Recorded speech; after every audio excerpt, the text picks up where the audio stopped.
Welcome back, everybody. Today we're going deep on preparing for those potential disasters. Okay. You know, both those like everyday disruptions and the Yeah. larger scale events Right.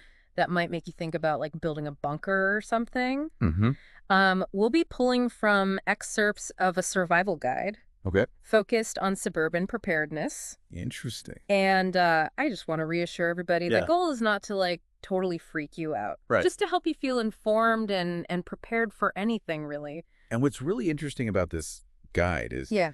it doesn't just focus on like stocking up on beans and rice. Okay. It really gets into understanding Okay. how interconnected things are. Yeah. Like how a disruption in one area, say like our energy supply, Okay. can just trigger all these other challenges Wow. across other parts of life. Like what? Food availability, Yeah. personal security, Right. all of it. It's like that saying, for want of a nail, the shoe was lost. For want of a shoe, the horse was lost. Exactly. You know that whole kingdom collapsing thing because somebody forgot a nail. It all starts somewhere. I mean, this guide is really hitting on the fact that those seemingly small things Right. can have like massive ripple effects. Huge ripple effects. Yeah. And there's this story in the guide. Okay. It really brings this home. Yeah.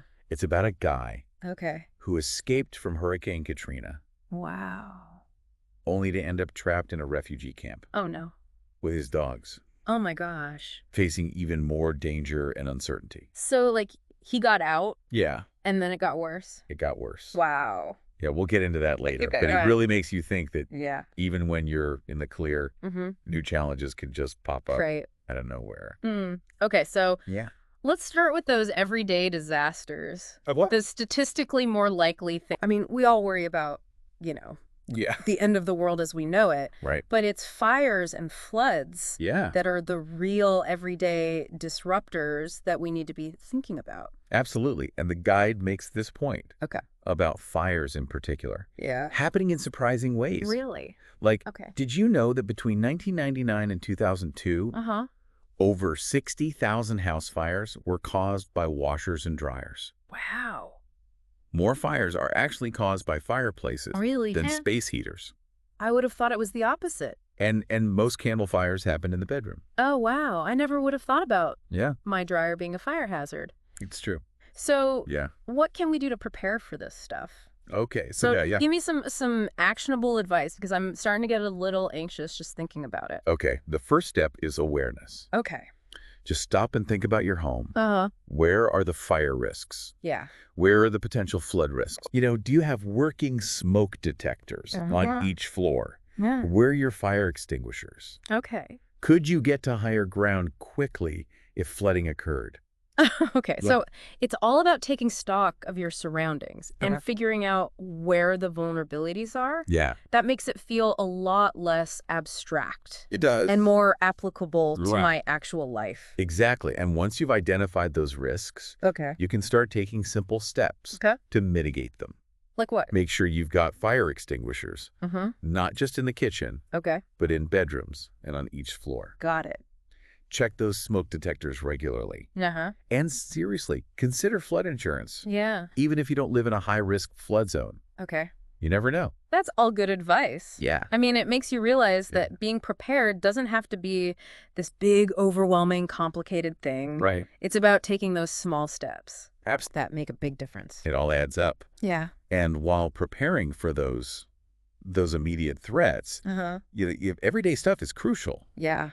We also have to consider the bigger picture risks, Okay. like disruptions to our energy supply Right. or the potential for economic instability.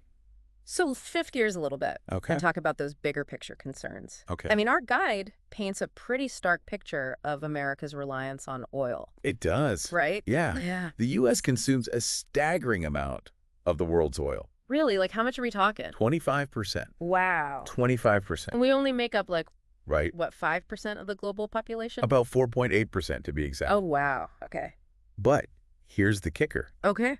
We only possess about 3% Oh, of the world's oil resources, wow. but we're using it up way faster than other countries. So we're in a pretty precarious position then. We are. But haven't we been hearing for years Yeah. that we're moving towards renewable energy? Right. So wouldn't that help? That's a good question. And While the shift to renewables is definitely happening, Uh-huh. it's not happening fast enough Okay. to offset our dependence on oil, Ah. especially with rising demand from other countries. Right, so it's like we're all competing Yeah, for a shrinking piece of the pie. exactly. All right. The guide talks about something called Okay. the export land model. Oh, what? Export land model. Okay. And it predicts that Uh, oil exporting countries uh-huh. are going to rapidly become importers Oh, wow. as their own consumption goes up Okay. and their production declines. Okay. This means that countries like the U.S., Uh-huh. which are already heavily reliant on imports, Right. we're going to face even more competition for those dwindling resources. Okay. I'm starting to see where this is going. Yeah, More competition for oil means higher prices, right. which impacts, Everything. transportation costs, Yeah. the prices of goods. It's all connected. And this is where energy and food security Okay. become totally intertwined. Okay. Think about all the energy that goes into producing and transporting food Right. in the U.S. Okay. 1 calorie of food energy that we eat Yeah. actually takes 7 to 10 calories Oh. of non-food energy Okay. to get it to our plate. I never thought about it like that. Yeah. We really take it for granted how much energy goes into getting that food from the farm to our table. From farm to table, it's a huge energy cost. But that highlights a major vulnerability, doesn't it? It does. Imagine Yeah. fuel shortages disrupt the food system. Oh, wow. What happens to our local supermarket? Right. Right. Okay. Yeah. Now you're really making me think. Good. If a disruption in energy can have that kind of domino effect on the food supply, what can we even do to prepare for that? Well, the guide suggests a few things. Okay. Like building up your pantry Yep. with non-perishable foods. Okay. Exploring local food sources. Right. Things like farmers markets. Yeah. And even learning to garden Okay. to increase your self-sufficiency. So it's all about taking control of Yeah. your own food security Exactly. rather than relying on these complex systems Right. that could break down in a crisis. That's the idea. And that same principle of self-reliance Yeah. applies to other aspects of preparedness too, doesn't it? It does. Like managing our finances, Absolutely. developing practical skills Uh-huh. for a maybe less complex society. Right. You never know what the future holds. Yeah. So It's it's good to be prepared for anything. We've talked about preparing for those everyday disasters and those larger scale disruptions, to energy and food systems. Right. But I think it's also important to learn from those real world examples Absolutely. of how this stuff actually plays out. Yeah. That's where the case studies in this guide are so valuable. Yeah, it's one thing to talk about these crises in theory, Right. but it's a whole other thing to see how they actually impacted people in real life. Definitely. And one of the most powerful stories in the guide Yeah. is about this guy, Michael Holman, Oh, yeah. and his experience in New Orleans after Hurricane Katrina. Right. I think hearing about his journey, Yeah. both the challenges he faced and the lessons he learned, can really give us some insights into what it really means to be prepared. Holman's story is a stark reminder that Yeah. even when we think we've weathered the storm, Right. so to speak, Yeah. new challenges can pop up. Wow. And that's when our preparedness is really tested. Okay, so for those who haven't heard his story, Okay. can you give us like a brief overview Sure. of what he went through? So Holman decided to ride out Hurricane Katrina in New Orleans Okay. with his dogs. Okay. At first, he thought he was in the clear, Mm-hmm. but then flooding forced him to seek rescue. But instead of being taken to safety, Yeah. he ended up in this makeshift refugee camp, Oh, no. facing desperate conditions, Oh. dwindling resources, Oh, my God. and a total breakdown of law and order. So he essentially escaped a natural disaster Yeah, and found himself in a man-made one. pretty much. Wow. Yeah. So what happened next? Well, Holman eventually managed to escape the camp Okay. with his dogs and another survivor. Okay. But it was harrowing. Yeah. They faced exhaustion, Uh-huh. hunger, Wow. the constant threat of violence. That sounds terrifying. It was. Yeah, but beyond just like the drama of the escape, Right. what are some of the key takeaways Okay. from Holman's experience? Well, one of the biggest is the importance of being self-sufficient, Okay. especially when it comes to food and water. Right. Having a stockpile of those essentials Uh-huh. could have made a huge difference for Holman. Yeah. And would have allowed him to avoid relying on those systems Yeah. that were just overwhelmed and unreliable. Right. Because in a crisis, Yeah. Those support systems Right. that we normally just take for granted Totally. can disappear so quickly, Right. and we have to be able to take care of ourselves Yeah. and our loved ones. And our loved ones. Yeah. The guide also stresses having essential medications Okay. on hand Right. because supply chains can get disrupted. Oh, yeah. And that makes it really hard Mm-hmm. to access the meds you need. Right. We just assume those medications will always be there. Exactly. We rely on that system. Yeah, it's like a just-in-time system. Right. But in a disaster, Yeah. that might not be the case. It might not. Were there any other lessons Yeah. that stood out to you from his story? Well, Holman really emphasizes personal security, Okay. especially when law enforcement is stretched thin. Right. You know, protecting yourself and your family Yeah. becomes paramount. That's a sobering thought. It is. But it's something we need to think about. We do. It's not just about having supplies. Right. It's about being mentally and emotionally ready Absolutely. to face those challenges. Yeah. And Holman's story also highlights this duality of human nature. What do you mean? In a crisis, Okay. he saw incredible acts of kindness and compassion, Yeah. but he also saw the darker side of humanity. Right. Looting and violence became really common. Wow. So it's a reminder Yeah. that preparedness isn't just about physical stuff or practical skills. Right. It's about being prepared Mm-hmm. for how people might react Yeah. in a crisis. Exactly. Okay. So, And the guide doesn't stop there. okay. It also looks at the economic collapse in Argentina Okay. as another real-world example. Okay. This is where it gets interesting Yeah. because a financial meltdown Right. hits closer to home for a lot of us It does. than, a hurricane. Yeah. And the guide actually draws some parallels Okay. between Argentina's early warning signs Mm-hmm. and some current economic trends In the U.S. in the U.S. Okay, that's a little unnerving. It can be, but remember, knowledge is power. Right. Understanding what happened in Argentina Yeah. can help us be more prepared. Okay, so what can we learn? Well, the guide talks about Yeah. how Argentina was this once prosperous nation Uh-huh. that was devastated by financial mismanagement. So it's a cautionary tale It is. about how fragile Yeah, even seemingly strong economies can be. right. And that these crises can happen anywhere. Yeah, even in countries that we think of as prosperous and stable. Exactly. Okay, and how did their economic collapse play out? Well, it was a total unraveling Wow. when the economic foundations crumbled. Okay, but it wasn't just about the money, was it? No, it wasn't. What else happened? Well, crime surged, Oh, wow. drug use went up, Okay. corruption became rampant. So it's like this domino effect.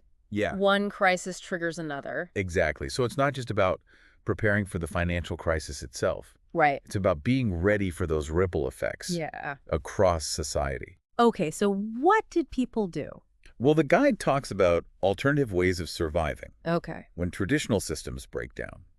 Like what? Barter economies started popping up. Bartering. Yeah. Like trading goods and services directly? Exactly. That seems so old school. It does, doesn't it? Yeah. But it shows that even in modern times, Mm-hmm.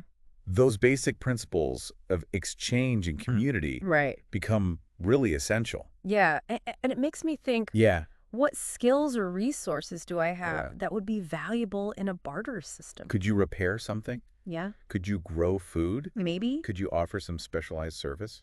That's a good question to think about. It is. Yeah, it's all about being adaptable. Exactly. And that adaptability Yeah. extends to our finances too. Okay, so let's get practical. Okay. What can we do now? Well, the guide stresses living within your means Okay. and reducing debt as much as possible. That's always good advice, It is, no matter what's happening in the economy. right? It builds a strong foundation. Yeah. So you're more resilient to shocks. Okay, what else? The guide also talks about creating a 401k survival guide. Okay. It's not about ditching your retirement savings, Uh-huh. but about being more strategic. So maybe shifting some of those funds Yeah. to more stable investments. Exactly. Oh. But some people argue that traditional retirement accounts Yeah. are still the safest bet. What do you think about that? Well, diversification is key. Okay. Traditional accounts can be a good foundation, Yeah. but it's also wise to look at alternative investments Right. that might hold their value better Okay. during times of economic uncertainty. So that's where gold and silver come in. Yeah, the guide talks about gold and silver Right. as safe haven assets. The classic gold bug strategy. Right. Tell me more. Well, the guide points to their historical performance. Okay. During crises, Uh-huh. it mentions things like limited supply, central bank buying, Huh. increased demand from China. All those things are driving prices higher. But isn't gold risky too? It can be. Yeah, I've heard about those long periods where Yeah. its value tanks. That's true.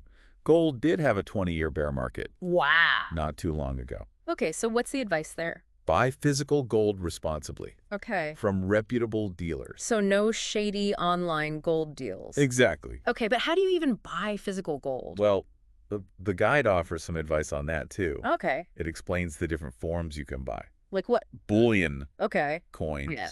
exchange-traded funds. ETFs. Yeah. Can you explain those? Sure. ETFs are basically investment funds Okay. that trade on stock exchanges, Uh-huh. just like stocks. Okay. And there are gold ETFs Yeah. that track the price of gold. Okay. So that can be an easier way Yeah. to invest in gold Then buying bullion. than buying physical bullion. Okay. The guide also recommends having some cash on hand. Cash. Yeah, if banking systems go down. Right. Having physical currency. Yeah. Could be critical. That's a good reminder. Yeah. So we've covered physical preparedness, Uh-huh. financial preparedness. Yeah. But what about preparing for the possibility of like a major societal shift That's a big one. where our way of life is just drastically altered? And the guide encourages us to think about skills Okay. that would be valuable in a less complex society. So less reliance on technology, Yeah. more on those practical hands-on skills. Exactly. What kind of skills are we talking about? Well, the guide gives examples like bike mechanics, Right. seamstresses, Okay. tool makers, Yeah, even homebrewers. I like that. Yeah. So it's about tapping into those traditional trades Exactly. that might experience a resurgence Right. and crisis. It's fascinating to think about Yeah. what skills we might need Yeah. to be more resilient Yeah. in a different world. What do you think is the most important takeaway from this section? It's about empowerment. Preparedness isn't about giving in to fear. Right. It's about taking control Yeah. and being ready for whatever comes. I agree. That's a great mindset to have, It is. no matter what challenges we're facing. Absolutely. That question from the guide about what we would do if gasoline just became unavailable Yeah. really sticks with me. It's a tough one. Like, what would we do? Right. It's kind of overwhelming to think about. I know, but instead of getting bogged down in that feeling of overwhelm, Yeah. maybe we can look at it as a challenge, Okay. an opportunity Okay. to be creative and resourceful. I like that. Yeah. So instead of asking, what would we do? Maybe it's more about what could we do? Exactly. Like, what options would we have? Yeah, what possibilities would open up. If we had to rethink that reliance on gasoline. Exactly. And the guide encourages us to think about alternative ways to get around. Okay, so like what? Well, bicycles, for example, Okay. could become essential. I think. Especially for local travel. Right. And remember those bike mechanic skills we were talking about? Yeah. Suddenly they're in high demand. Right. It's like those skills that seem kind of niche or old-fashioned now become essential in a different world. Exactly. And I bet there are tons of other examples Oh, yeah. of things we might not even be thinking about now Right. that could be super important if things changed. Yeah. What else does the guide say? Well, beyond bikes, Yeah. it talks about carpooling, if that's an option for you, Right. and looking into those local transportation networks. Yeah. That might already be in place. So being proactive. Yeah. Finding solutions that work for you. Right. And your community. And it's interesting to think Yeah. that those transportation challenges Mm. might actually bring people together. I mean, like, create a stronger sense of community. Exactly, because Mhm. people have to work together Yeah. to find solutions. I love that. And that sense of community Yeah. is so important. In a crisis, Yeah, those social connections Huh. become even more vital. it takes a village, right? It really does. We should all be thinking about Yeah, who in our village Right. has what skills. exactly. How can we support each other? I love that idea. It's like creating a web of resilience Yeah. within our communities, Yes. sharing knowledge, resources, and support. It's a much more empowering way Uh, to approach preparedness. Than just every man for himself. Exactly. And that's really what this deep dive has been all about. Into disaster preparedness. Right. Understanding that while there are real risks and challenges out there, Mm-hmm. there are also real opportunities Yeah. to become more resilient, More resourceful. more connected to our communities. It's about taking control Yeah. of our own destiny. Absolutely. Not just reacting to things, but shaping our future Right. and the future of our communities. I think that sums it up perfectly. So we've Yeah. talked about those practical steps for everyday disasters. Like fires and floods. And we went deep on those larger scale disruptions. Right. The energy crises, the potential societal shifts. Economic instability. It's a lot to think about. It is, but for me, the biggest takeaway has been that feeling of empowerment. Yeah. It's not about living in fear. Right. It's about being informed, being prepared, and being connected. Couldn't have said it better myself.